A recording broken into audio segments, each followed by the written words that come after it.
Paradip बड़पड़िया परिबा market रे अग्निकांड घटना रे स्थिति अनुधान कले शिल्प मंत्री संपत स्वाई। गतकाली राति प्राय 2टा समय रे परिबा मार्केट रे अग्निकांड घटी प्राय 50 रु ऊर्ध्व परिबा दुकान पोड़ी जाइथिला। या सहित प्राय 2 कोटी रु ऊर्ध्व टंकार पनीपरिबा पोड़ी संपूर्ण नष्ट होईछि। 5टी साइकेल गोटे मोटरसाइकेल सहित इलेक्ट्रिक ओजन कंटा पोड़ी नष्ट हो जाइथिबा जणा पड़िछि। तेबे कौन पाई अग्निकांड घटिला ताहा स्पष्ट होई नथिबा बेले क्षयक्षतिर अनुध्यान सहित क्षतिग्रस्त परिबा व्यवसायी और बणिक संघर कर्मकर्ता सहित आलोचना करिसेंति शिल्पमंत्री। परिबा व्यवसायी को किपरि खूब शीघ्र वेंडिंग जोन सुविधा जोगाई दिया जिवो एवं एही वेंडिंग जोन रो निर्माण भितरे सेमाने किपरि अस्थायी भाबरे निजर व्यवसाय करिवे से नै क्षतिग्रस्त होइथिबा परिबा दुकानी को प्रतिश्रुति दैछंति शिल्पमंत्री संपत स्वाई।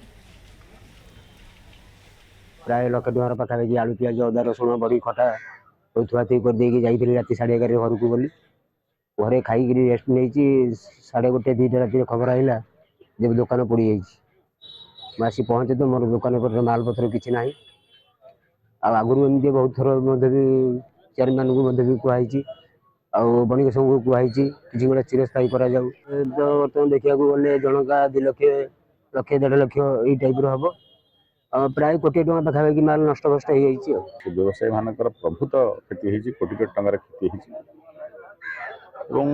एभली घटना कि आगु न घटवा आम चिंता करूँ। यहाँ पारादीप बंदर जगार से व्यवसाय करुले आम पारादीप बंदर प्रतिनिधि कथा स्थायी भाव कौन व्यवस्था कर देखू आम आगुरी भेंडिंग जोन करने निष्पत्ति नहीं किंतु केत कारणवश विलंबित होती आम आहरी त्वरान्वित करूँ। सहयोग रहिबो राज्य सरकार तरफ म्युनिसिपालिटी तरफ एठी संपूर्ण भाव में आम सहायक करूँ। पोर्टर अधिकारी सहित आलोचना कर सारी से जगार किभली भाव में स्थायी पिंडी निर्माण हम पुनर्बार से व्यवसाय करेंगे निजक प्रतिष्ठित करेंगे आम संपूर्ण भाव में सब प्रकार सहयोग करूँ एवं वर्तमान टेम्परारी भाव में से व्यवसाय करने म्युनिसिपालिटी तरफ जहाँ सहयोग आवश्यक आम तुरंत जोगाई दू।